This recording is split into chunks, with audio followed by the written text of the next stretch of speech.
we are in the Woods of Evergreen with our good king, King Berkey, and his faithful little pet, Badger, as they take a stroll along these wonderful parts of Babblot, looking at the wonderful trees and reminiscing about those wonderful games from those past eras, even maybe before these trees were planted. And they are going to be talking about these games like they still like to play. And this time, on this beautiful Sunday morning, they're going to be talking about games which came from the year 2011.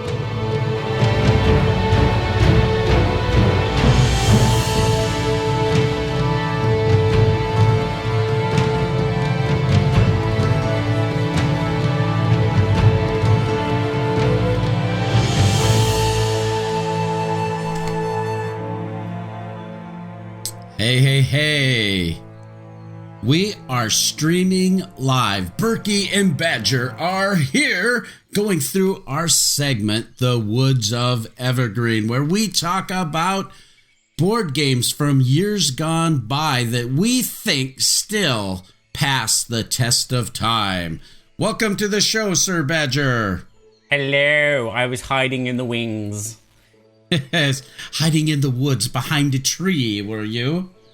Half face. Okay, I'll move over. Yes, hello everyone. We're on Facebook for a change. We're doing a very short show. Oh, I'll let you explain. Well, yeah, basically what we wanted to do is have this segment with our Berkey and Badger Board Game Babble show that we've been doing for over 4 years. And a lot of times our shows were going 2+ hours, and we thought, what would be a way that we could still create some additional content that people would enjoy? And people love this segment about the Woods of Evergreen. And this just gives us kind of a throwback look at games of yesteryear that we think still stand the test of time. And we are already up to the year 2011, but we're going to, instead of doing this as a live YouTube where people chat, we're going to do this particular segment as a live Facebook. And you can join us on Facebook and chat with us. This is going to be a process for us to let everybody know that we are doing this segment on Facebook. But it'll also, you'll be able to reference this in a lot of our other pages with Berkey and Badger Facebook page and Berkey and Badger Twitter and the Board Game Guild on Board Game Geek 2248. Lovely. And of course, Board Games Everybody Should, Barry Doublet's podcast. Yeah, something like that. Ooh, I am danger. So this is kind of fun because this just gives us a quick little glimpse into some of these games, and we're talking about mostly just game-centric. We're going to try to keep these little shows down to 20 minutes to a half an hour. So we've already got Scott Munkern is in the Kingdom of Babblot, listening to the Woods of Evergreen. Yes. Shame he couldn't stroll with us. Should we explain what the Woods of Evergreen are for these Facebook people that have never, ever seen us before? Go ahead. Okay, the Woods of Evergreen is our little area just outside of our humble kingdom of Babblot, where we've planted some trees. Well, we've planted some board games, and these board games, for us, have survived this test of time. They are games that we still play, and we tuck them away in a safe place in the Woods of Evergreen. Yes, and they've turned into some big, stonking trees. These are games that we really, really love. And as we said, we're looking at games which were released in 2011, and we're going to we've made lists. We made a list of 3 each, and we are going to play this in a kind of game way. So if you are watching live, you can join in the game and type what you think we're talking about in the chat. So Scott is here and says he's anxious to get his Holmes Viking game topper. Yeah, I'm excited to get it to you as well. It's going to be cool. Yes. Should we talk about game toppers before we go on? We can give a quick a little plug for Game Toppers. You still have time to late pledge your Game Topper. Do you have a drop for that? I do indeed. Woohoo! This video was made possible with the help of Game Toppers. Upgrade your gaming experience with a Game Topper.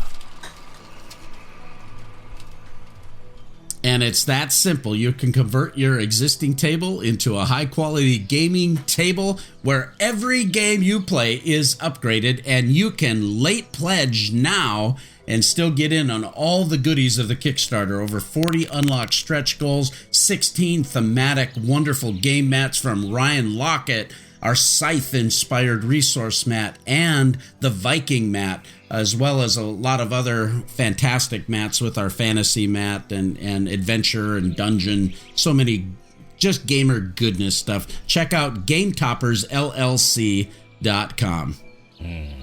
Yes, I was going to pan the camera so you can see my Game Topper here, but then you'd see the games that I'm going to talk about, and that would spoil the surprise. So we're going to do this in kind of a little bit of a game show where we're going to describe the game to each other and see if we can guess. Now, we've looked through the list, so we might have a little bit of a heads up there, but we're going to each do 3 games, and then we're going to be done with this little episode. Yeah, and there may be some crossover, because it's the way of life. We don't talk, do we, normally? We don't talk.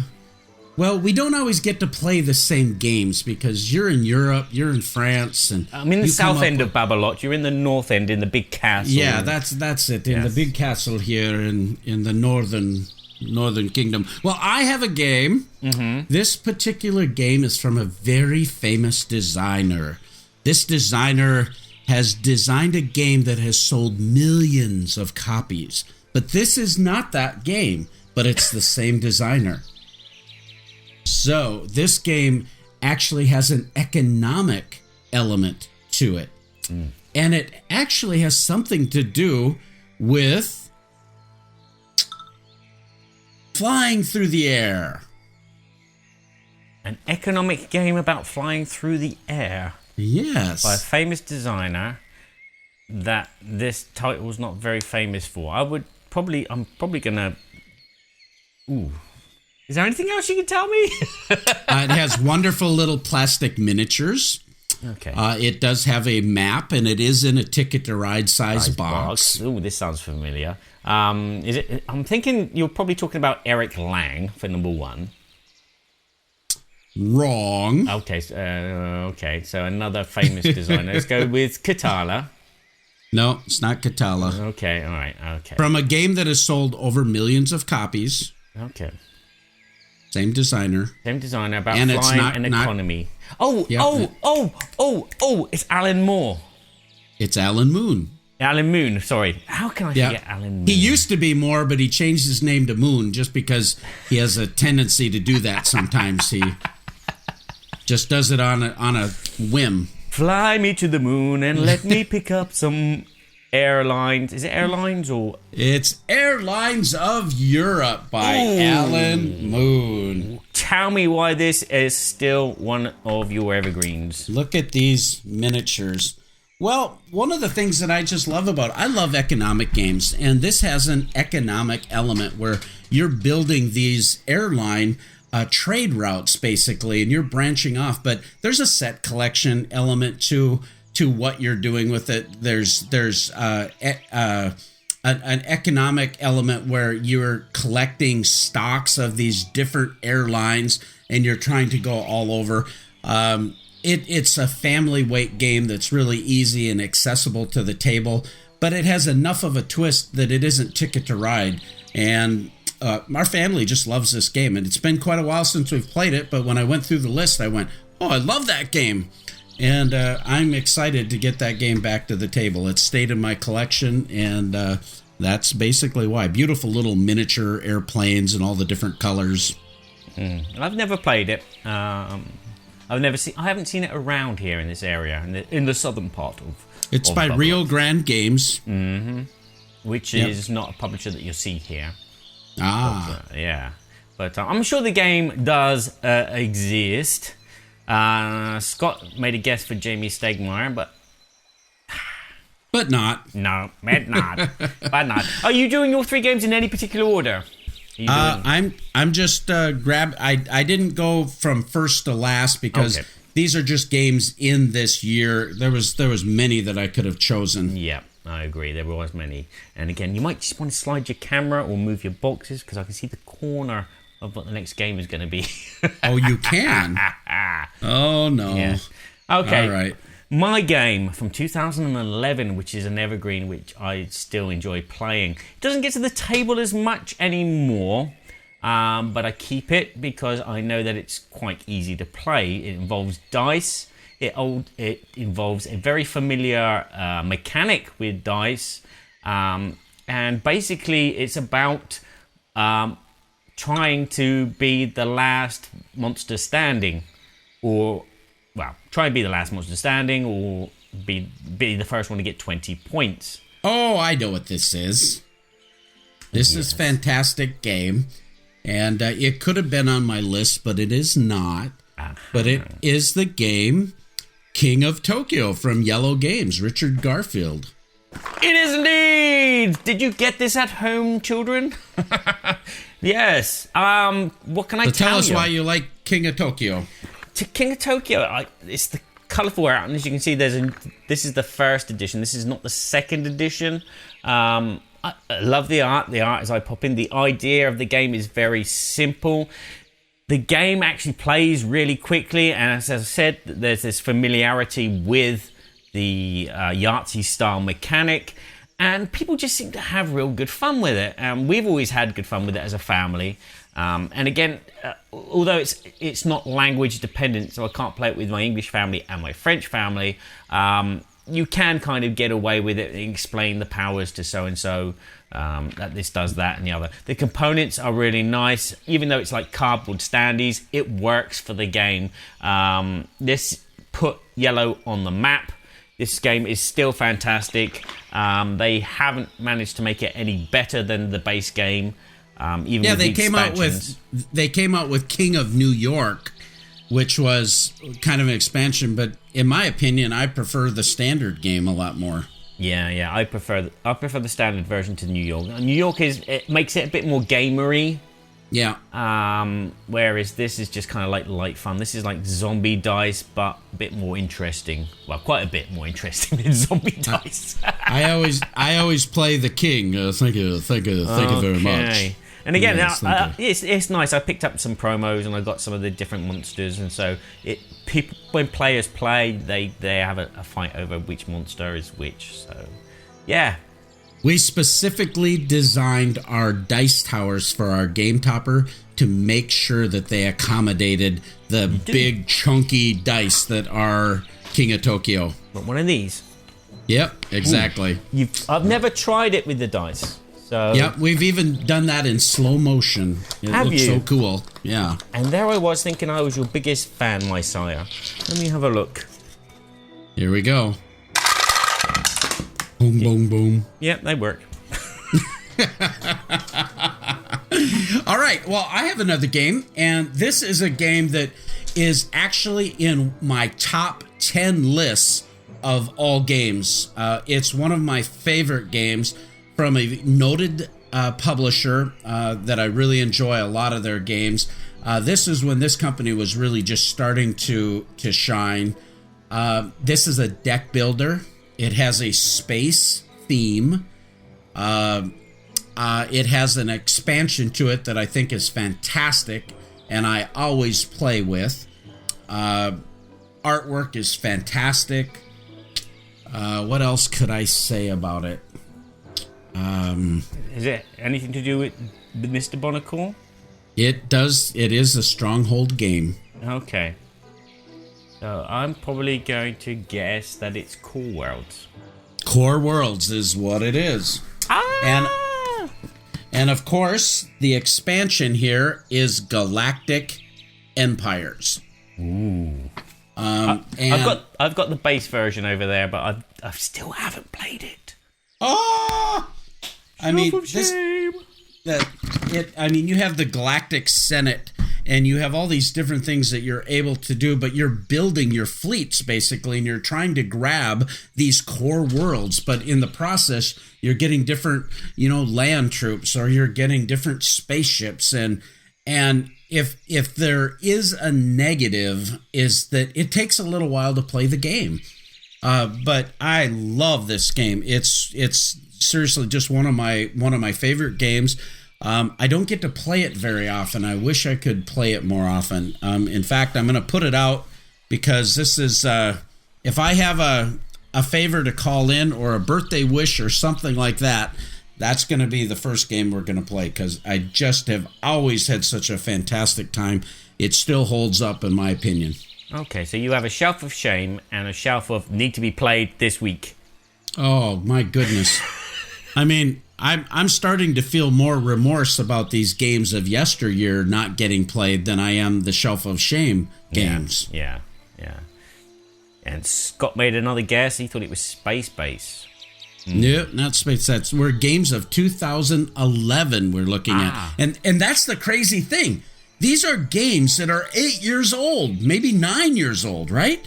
Yep.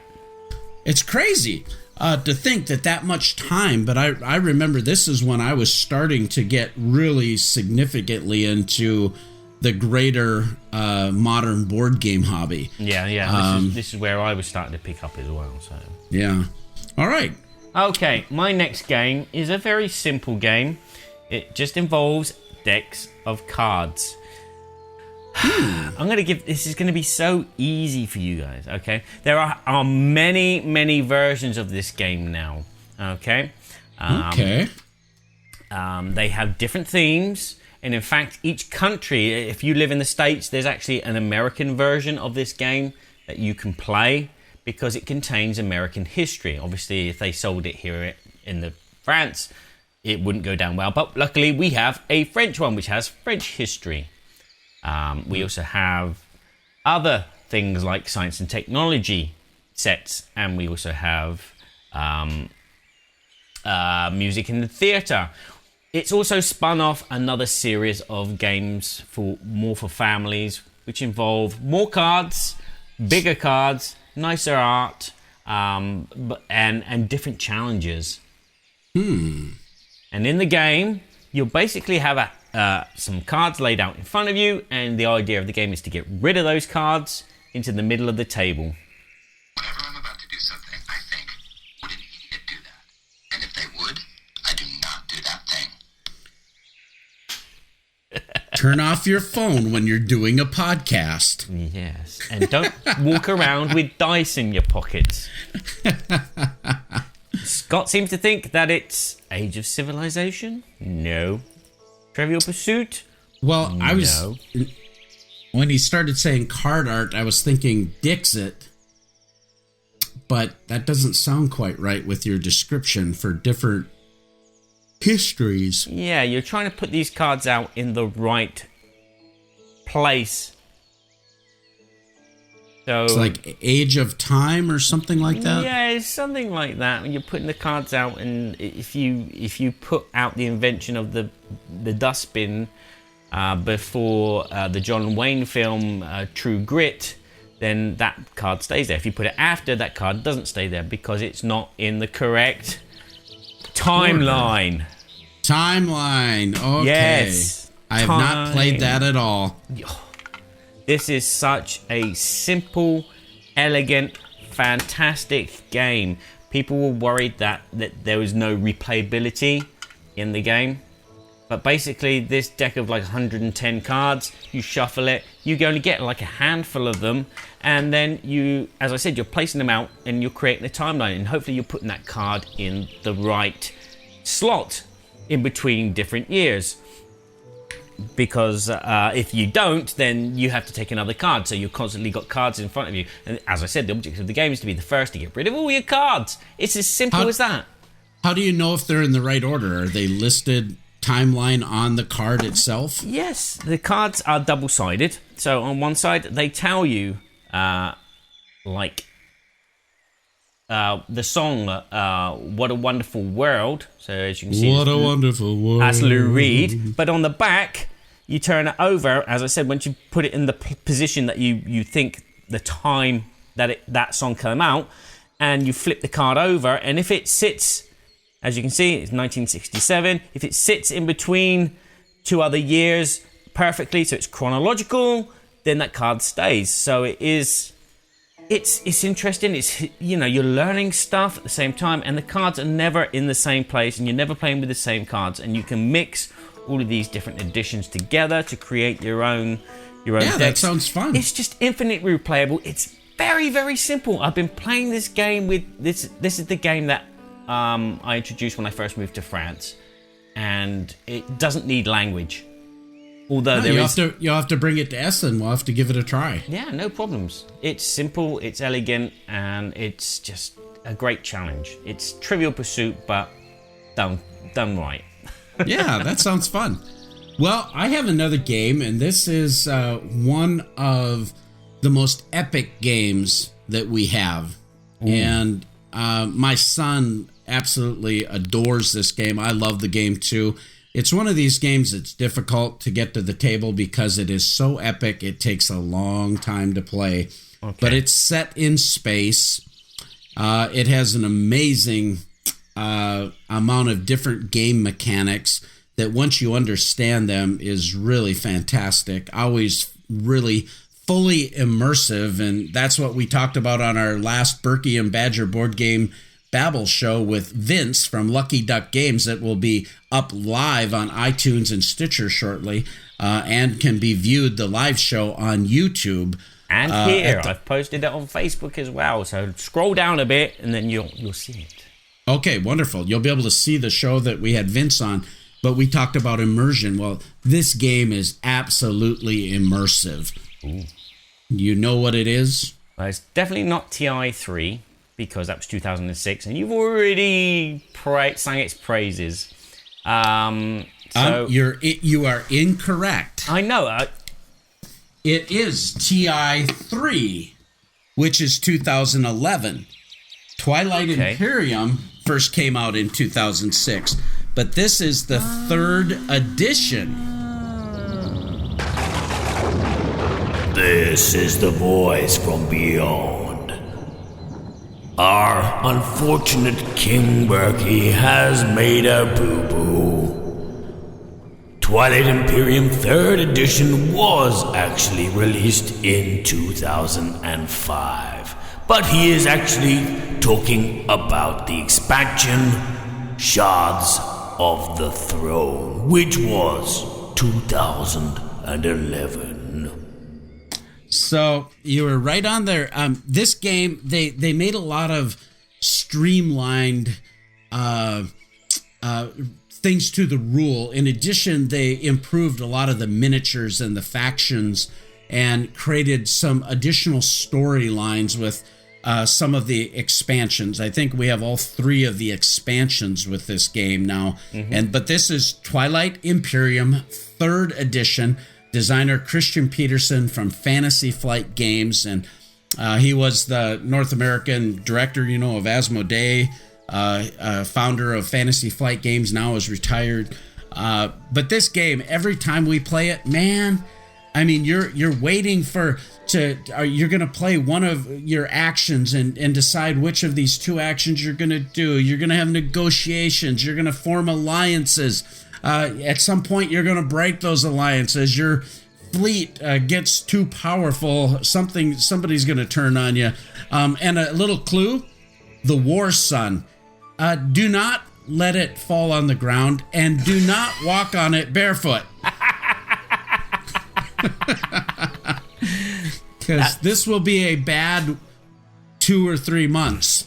That's the Sonic the Hedgehog playing spaceship piece. Oh, that's a poiky thing. Wow. But this game is super heavy duty, thick. Now they actually have the TI4, which is even more streamlined, and I think we do like that better. But there's nothing wrong with TI3, and what a fantastic game. And I'll tell a really quick story about it, but we were coming back from my brother's house down in southern Minnesota, and we were driving to the Fantasy Flight Game Center grand opening in Roseville, Minnesota. And as we were driving there, it was about an hour and 15 minutes. My son read the Twilight Imperium 3 storyline, then read each of the storylines of both of the expansions. And I was so enthralled in this universe and him reading it so well. That you thought you were flying a spaceship and not driving a car. I don't know. It was awesome. It was just friggin' awesome. It was, we couldn't wait. And we actually played that game there with a group of people who come every weekend to play that game. Right, so you arrived at the Final Fantasy base and you said, "This is no moon." That was, but this game, I mean, yeah, the problem is this game, minimum 6 hours. And that's if everybody really knows what they're doing and you get after it. It's really 8 to 10 hours, if truth be known. It's a long, involved thing, but there is a card that can bring the game to an end pretty abruptly, isn't there? Because I played an 8-player game. We played for about 2.5 hours, and this card come up, and it ended the game. Yes, and I'm forgetting what that's called. Yes, you're correct. Yeah. So yeah, minimum probably. But really, it's turns. really hard because two of them have to be played together. That's it. In order for it to happen, and I can't remember what they are. But yeah, that's a very strange occurrence when that happens. Yeah. But So one card comes up, and then if the other one comes up later on, then the game. Yeah. I just love it. I think the story behind it, the way it looks on a table, you need a big table. Yeah. People always wondered on our Game Toppers, can I play TI3 on a Watson? We played on a Watson all the time, but then we have nice trays and everything to keep all of the bits. But because it's a big, expansive game, so a lot of people use our Mycroft to play TI3 because it's so large. But you can play, I think, 6 or 8 people. I think you can play up to 8 now. Yeah. Yeah. So it's way cool. It's just way cool. If it was themed like Babylon 5, I'd get it. But so moving on. Tell me your last game. My third and final game is a game which you're starting to see a lot of the theme, which is painting. And in this game, players are going to be mixing colors to get the colors that they need to create these masterpieces. And these masterpieces are going to be worth points at the end of the game. But not only that, the colors that you create are also worth points at the end of the game. The game will terminate when a player arrives at a certain point level, and you just count your scores.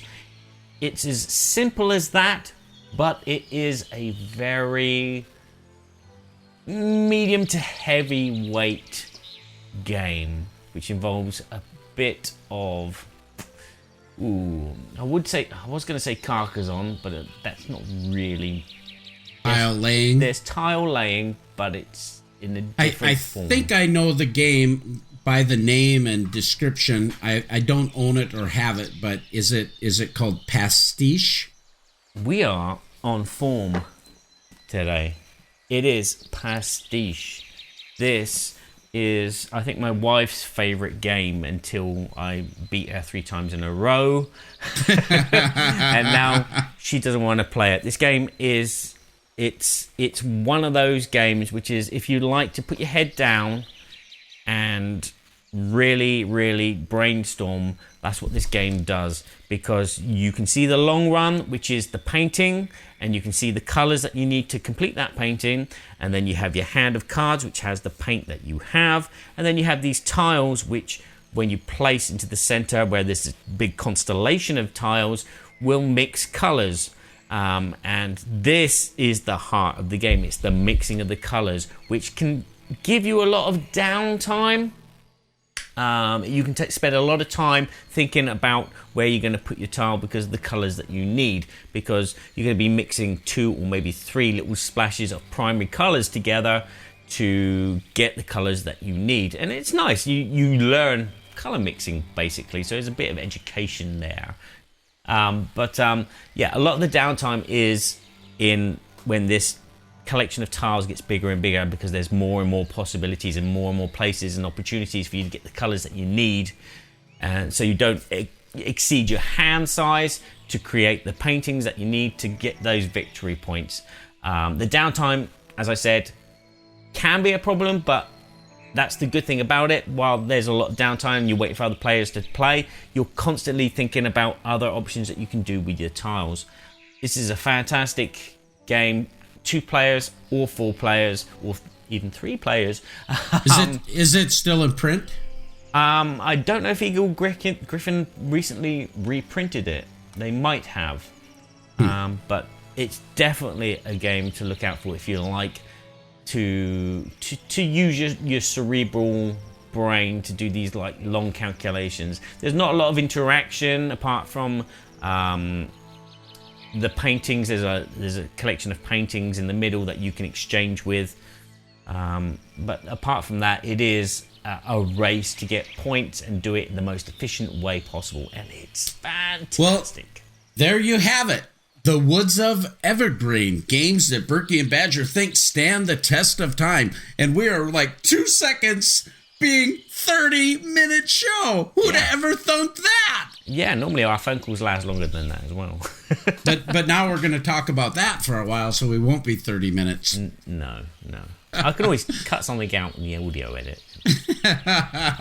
Hey, so fun to be with you all. We're going to do this every time that we do a Berkey and Badger board game episode, and we're going to do it live on Facebook. So in the future, you're going to be able to join in and play along with us and learn about some of these games from years gone by, and some games that we think are still valuable to have in your collection, or ones at least that we enjoy.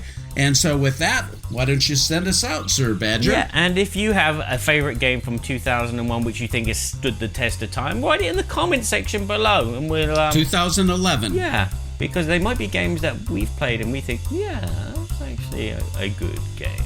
Yeah. So until then, ciao for now, and remember to please play nice with each other. Thank you again for listening to Berkey and Badger's Board Game Babble. This show was written, produced, and performed by Kevin Burkhardt-Smyer and Barry Doublet, as was the music too, with a little help from the Balance of Power. Although the Good, the Bad, and the Ugly theme was composed by Ennio Morricone, and background effects were supplied by Syrinscape. Enhance your gaming at Syrinscape.com. Join us next time where we might have a special guest or we may review a game. But either way, there'll be more craziness and more babbling. We're so glad we had this time together.